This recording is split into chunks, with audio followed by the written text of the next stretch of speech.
Random House Audio presents The Forever War by Dexter Filkins. This is the author, Dexter Filkins. Prologue.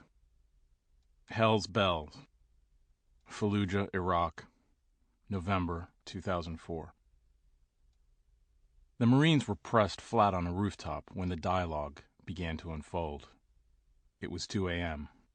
The minarets were flashing by the light of airstrikes, and rockets were sailing on trails of sparks. First came the voices from the mosques, rising above the thundery guns. "The Americans are here," howled a voice from a loudspeaker in a minaret. "The Holy War! The Holy War! Get up and fight for the city of mosques!" Bullets poured without direction and without end. No one lifted his head. "This is crazy," one of the Marines yelled to his buddy over the noise. "Yeah," the buddy yelled back, "and we've only taken one house." And then, as if from the depths, came a new sound, violent, menacing, and dire. I looked back over my shoulder to where we had come from, into the vacant field at Fallujah's northern edge. A group of Marines were standing at the foot of a gigantic loudspeaker, the kind used at rock concerts. It was AC/DC, the Australian heavy metal band, pouring out its unbridled sounds. I recognized the song immediately. Hell's Bells, the band's celebration of satanic power, had come to us on the battlefield. Behind the strains of its guitars, a church bell tolled 13 times. "I'm a rollin' thunder, a pourin' rain. I'm comin' on like a hurricane. My lightnin's flashin' across the sky. You're only young, but you're gonna die." The Marines raised the volume on the speakers, and the sound of gunfire began to recede. Airstrikes were pulverizing the houses in front of us. In a flash, a building vanished. The voices from the mosques were hysterical in their fury, and they echoed along the city's northern rim. "Allahu Akbar!" cried one of the men in the mosques. "God is great. There's nothing so glorious as to die for God's path, your faith, and your country. I won't take no prisoners, won't spare no lives. Nobody's putting up a fight. I got my bell. I'm gonna take you to hell. I'm gonna get you. Satan get you." "God is great!" The shouting continued until the houses in front of us were obliterated, and the firing and the music began to die. For 7 months, Fallujah had been controlled by jihadis who had held the city in a medieval thrall. And now the Marines were taking it back, 6,000 of them, going into the city on foot in the middle of a November night.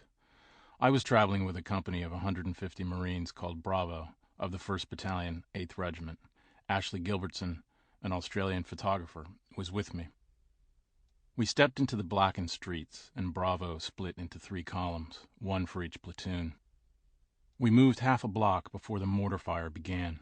Big mortars, 82 millimeters, exploding in the next street over. Everyone froze but Reed Alejandro, a stocky Texan and Bravo Company's commander. Alejandro was 34, which was old for a Marine captain. He'd enlisted out of high school, went to Texas A&M on a scholarship, and became an officer later than most. But he was a better captain for it. Alejandro advanced in the darkness as if guided by some inner sonar, sensing the location of his men, confident he knew where the shells would fall. "This way," Alejandro said, and we crept for another block in the darkness until he stopped and put up his hand. Gunfire rang out, and we scrambled for the walls on the sides of the street. The insurgents knew what they were doing. They were bracketing us with their shells, dropping them to the left and to the right. They were falling close now, exploding in titanic crashes, more closely each time. I'd seen mortars in the movies, and even in Iraq, but never this close, and never so big. Their booms were crushing, and I imagined the shards of metal flying away from each shell. I felt sure we were going to die if we didn't move, and I felt sure we would die if we did. We tried to back up, to retrace our steps, but there were snipers behind us too. With the mortars crashing closer, Alejandro and his radio man, Sergeant Kenneth Hudson, were the only ones still in the middle of the street. Hudson looked terribly young. Some of the Marines were grimacing, preparing to be hit. 4 men stepped from the darkness. They were not part of Bravo Company. I had not seen them before. They wore flight suits that shimmered in the night and tennis shoes and hoods that made them look like executioners. The 4 men wore goggles that shrouded their eyes and gave off lime-green penumbras that lightened their faces. With the shells exploding, I got off the wall and rejoined the captain in the street, shaking in the knees, and I listened to him tell the executioners the location of the snipers. "Up ahead," he said. One of the 4 men mumbled something, but I couldn't hear. I couldn't see their eyes through the green glowing, but one of them was on the balls of his feet, bouncing like a football player on the sidelines. "Coach," he seemed to be saying. "Put me in the game." The 4 men peeled off into the blackness without a sound. Moments passed, and the shelling stopped. And then the sniper fire stopped. We never saw the men again. Alejandro got off his knee and looked at his men who were hugging the walls. "Get moving," he said. The pace quickened, a movie reel in the dark. Sailing in from above came a white flare that shattered as it descended into our ranks. Someone yelled, "Phosphorus!" and one of the Marines screamed and grabbed me and threw me into a mulberry bush. I was angry at him for that, running me over. Then another Marine yanked off my pack and pointed to the fist-sized chunks burning through my sleeping bag. "All the way to your bones," he shouted.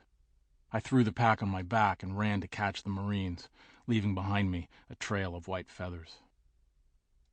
A moment of quiet gave way to dawn. We broke into a trot, our boots thudding on the pavement like hooves, rounding a corner, to the right, to the left, up Tharthar Street, when a jeep, a blue Cherokee, entered our flowing ranks. The doors swung open. I was still running and wrenching my head to see when a bunch of men piled out with guns and rocket-propelled grenades. Suddenly I saw them. Black eyes, pale skin, and baggy gray suits with ammo belts. I thought they had us. They thought they had us, when the Marines on the roof opened fire. I had no idea how the Marines had gotten up there, or when. I thought we were dead. The head of one of the jihadis burst like a tomato, the deep red of his brainy blood spattering against his clammy skin, and his head disappearing. The jihadi fell back onto the street and spread his arms wide like a headless Christ. 3 more jihadis died right there on Tharthar Street, and 2 of them scampered away. A couple of the kids ran them down and shot them, and one of the wounded jihadis rolled over on the ground and pulled something on his jacket and exploded. "Fuck!" the kids were yelling, running back. "Fuck! Fucking jihadi raghead motherfuckers! They've rigged themselves! Fuck!" The kids started slapping plastic explosives onto the Cherokee, taking out big cakes of it and throwing it on. And one of them said, "It's gonna blow," and somebody yelled, "Fire in the hole!" And we got behind a wall, and the earth shook, and the jeep disappeared. An axle remained in the road and a piece of engine block and some smoke. The jihadis were gone, like the moment never happened. We gathered in an enclosed area behind a brick wall, spilling into it, the clop-clop of boots and clangs of metal and heavy breathing. There were 40 of us, Bravo Company's 1st platoon, and Ashley and me. More 19-year-olds went up to the roof with their giant guns. A road lay in front of us, a 6-lane boulevard, one of Fallujah's main drags called 40th Street. Just then the insurgents spotted us, and they opened up from both ends of the road. Bullets flew up the boulevard and down, thousands of bullets, multitudes of them, crisscrossing in front of us. The Marines opened fire at once, screaming and shooting, everybody's guns on full auto, shouting and shooting. All the testosterone of 40 young men. They clamored for space along the top of the wall where they could fire, standing on oil drums and old washing machines. I stood against the bricks, the boots of the kids level with my head, and felt strangely safe, almost serene against the roar of the guns. The one safe place. Bullet casings tumbled over my shoulders. Captain Alejandro was on his knee, and Hudson was handing him the radio. Alejandro yelled something, and in a few minutes, the American artillery started coming in. One shot after another landed on the buildings from which the gunfire was coming, one of them the Mohammedia Mosque. The artillery was too accurate to believe.